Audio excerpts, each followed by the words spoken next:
Friends, we need to be paying attention. There's some big stuff happening around the world. Particularly right now, the battle is in Australia. They are rolling out digital ID out there, and it is a doozy, friends. We got a lot to talk about. We're going to talk about how people are pushing back against this, how this is impacting cash, as well as just all the implications of this. And we're also going to talk a little bit about some of the countries where they've already rolled this out, because this is coming to America and it's coming fast. It's already starting to be rolled out in Canada as well. So be paying attention to what's happening in your country and your locality. Let's jump into it. Welcome to the Poplar Report. I'm Steve Poplar. I'm an accountant by trade, and I am currently hiding in India because I'm still worried that the eclipse is going to do something, so I'm just out of country. I'm joking, of course, but doing some great work here. If you didn't see the video about that so far, and there'll be more videos coming out on what we've been doing here in India. Fantastic stuff. I'm super excited about what we've got going on here. All right, so first off, Australia is rolling out its digital ID. This is coming out in, like, I believe June is when they're actually fully launching it. But people are protesting out there, and so they just did a cash out Tuesday, where basically Australians went to the bank and just started trying to pull as much cash out of the ATMs as they possibly could. And that put a little bit of a dent, and the banks were kind of freaked out by it. But they kind of saw it coming because it was being publicized, and so the central bank and the big banks of Australia were coming out there and saying, like, it didn't really impact our cash reserves. Everything's fine. See, they tried to pull out all their money. Everything is stable. Everything is good. Don't worry about things. Just hand over all your privacy and just trust us, because we're the good guys. We're the government. So what are they doing with this digital ID? Now, of course, this is going to be part and parcel with a digital payment program where they're basically going to put the central bank digital currency on the digital ID. Once you have the digital ID, they're going to basically use that as essentially a credit card number where you can send payments to people and all that kind of stuff like that. And then you won't be allowed to use cash anymore because you won't need cash, right? Now, as they roll out this digital ID, you're going to be asking yourself the question, are they going to link the digital ID to voting? And the answer in the United States is absolutely not, because that would be racist. So Australia, I don't know, but definitely not in the United States, because they don't want any voter integrity information out there. You can force everyone to get a digital ID in order to buy and sell, you know, luxuries like food and water and power and all these luxuries, but you cannot force people to get a digital ID in order to make them vote, to allow them to vote, right? Because that would just be absolutely wrong. But I know it's absolutely insane world, isn't it? The fact that they're okay making it so that you can't buy food, but then they're going to howl and scream when you say, well, you can't vote then if you don't have ID. Anyway. So Australians are really concerned because this is phasing out cash. And so a bunch of people over in Australia are doing that, where they take out cash and only use cash so that we can kind of force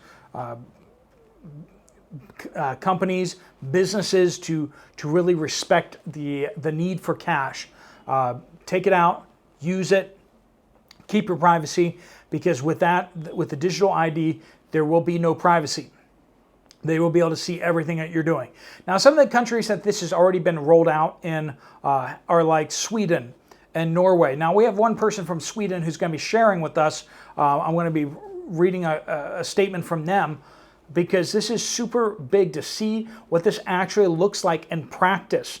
Once they roll this out, you may be told that you will not lose any freedoms, but once you start realizing that they hold your account and they make it so that you cannot spend your money elsewise, you cannot access your money elsewise, you are totally in their grip. You're totally dependent upon them.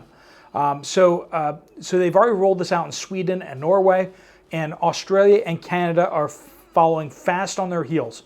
And this is very concerning to a lot of people. This is one commenter from Sweden sharing how they say, I live in Sweden. It's all about controlling people. We are almost cashless now. I am not allowed to access cash out my money. Not allowed to take my money out of the bank account into cash. Not allowed to, friends. You hearing that?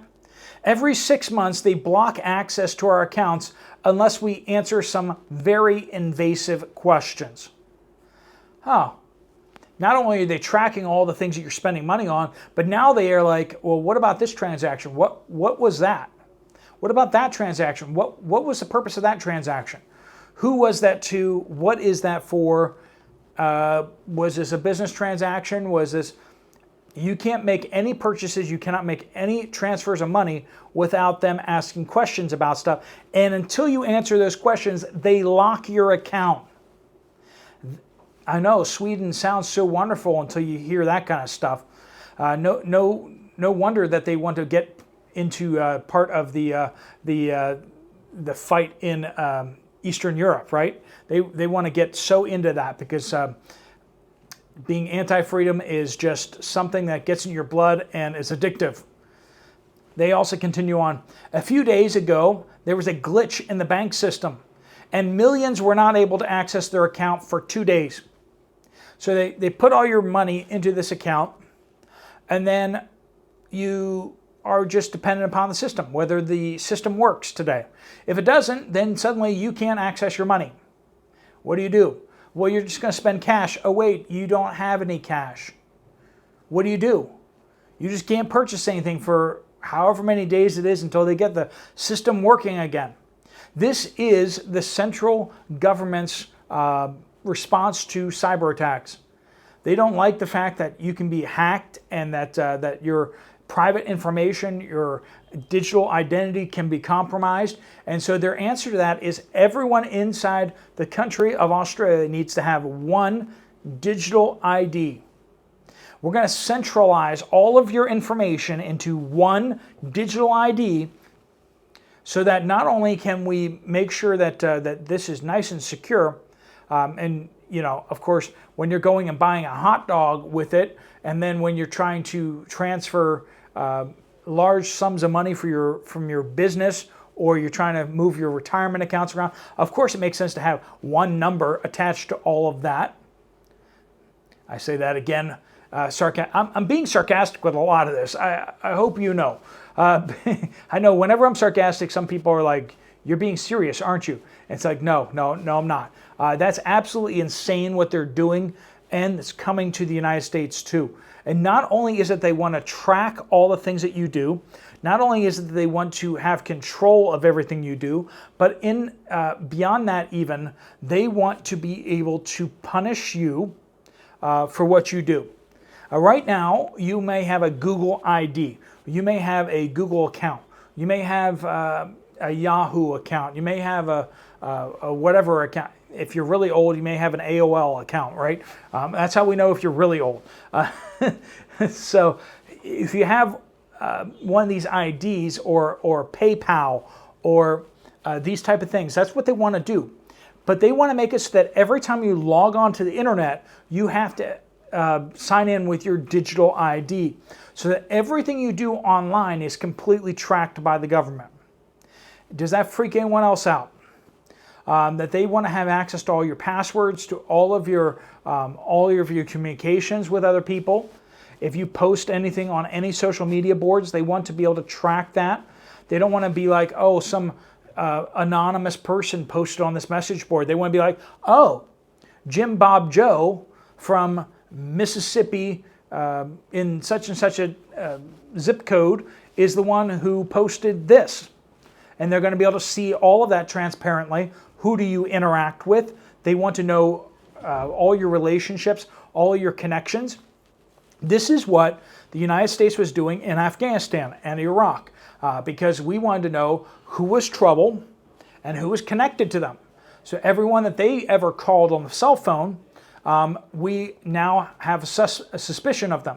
If this one person does something bad, nefarious over in Iraq or Afghanistan, then all the people that they're in relationships with, all their family members, all of the people they've ever talked to, those people are now suspected terrorists.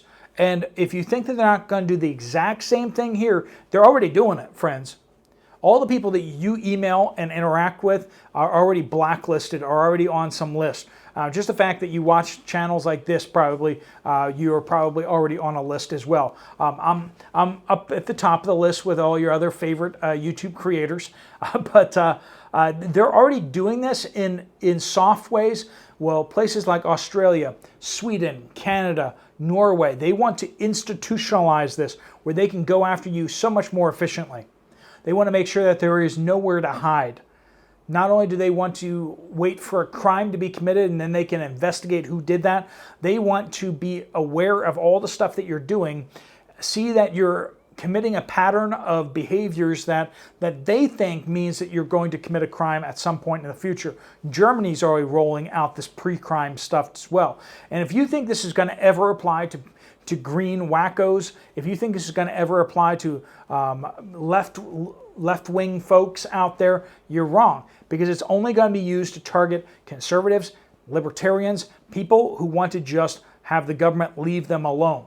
People who are upset with the way things are and the globalist agenda, those are the people that they're going to come after. People who are about self-sufficiency, people who are about healthy eating, healthy food, concerned about all the chemicals and all the garbage that they're putting into food these days. People who are concerned about food supplies and food shortages. People who are actually concerned about the truth out there. These are the people that they're going to target, and they want more digital tools to do that. They want to be able to just take your money and lock you up. This is exactly what they do in China, where if you want to spend money and your social credit score is too low, you can't get on buses, you can't get on trains, you cannot get onto an airplane. You have your passport suspended if you have too low of a social credit score. If they don't like the fact you cut across the street and you didn't walk through one of the crosswalks and you got docked for that, or even if the computer system thought that was you, even though it wasn't you, right? There's so many ways to hack these systems where you can ruin somebody's life by damaging their social credit score. You say, well, I'd never do anything bad. Well, what happens if somebody decides to ruin your life by making it look like you've done bad stuff? What happens if they log on to your digital ID and do stuff that they ought not to do under your name, and you are the one who gets blamed for it? You can be a fully upright and standing citizen, and you can be deciding that you will comply with every government mandate that comes out, and yet you could still end up on the receiving end of the government's brutality. And that is exactly one of the many, many reasons why we need to be super concerned about the rollout of the central bank digital currencies, the digital IDs, this whole, well, we want to protect everybody. It's for your safety. Friends, they move people into concentration camps for their safety. And they have been doing that for thousands and thousands of years for people's safety. And friends, it's still a lie today, just as it has been for many, many millennia and centuries. It's still a lie today. They don't give a flying flip about your safety. And if you think they do, I don't know what planet you were born on. They don't care about your safety. They only care about you taking away their power. That's the only thing that they really are concerned with. If they think that you can take away their power, they will destroy you. They will do anything it takes to take away your safety in order to make you disappear. Friends, if you're in Australia, be concerned. If you're in Canada, be concerned. If you're in Europe, sorry. Move if you can, I guess. I don't know. Or just get used to your new totalitarian overlords, right? That's what it is. And if you're in the United States and other countries where this has not yet been rolled out yet, start being very aware and hyper vigilant about things and be taking steps to protect yourself if it does get implemented in your country. Physical metals, food stockpiles, and of course, cash. All right, friends, thanks so much for watching. If you want to check out another video from this channel, there's one right up here. I'll see you over there, or I'll see you guys later. Steve Poplar of the Poplar Report, out.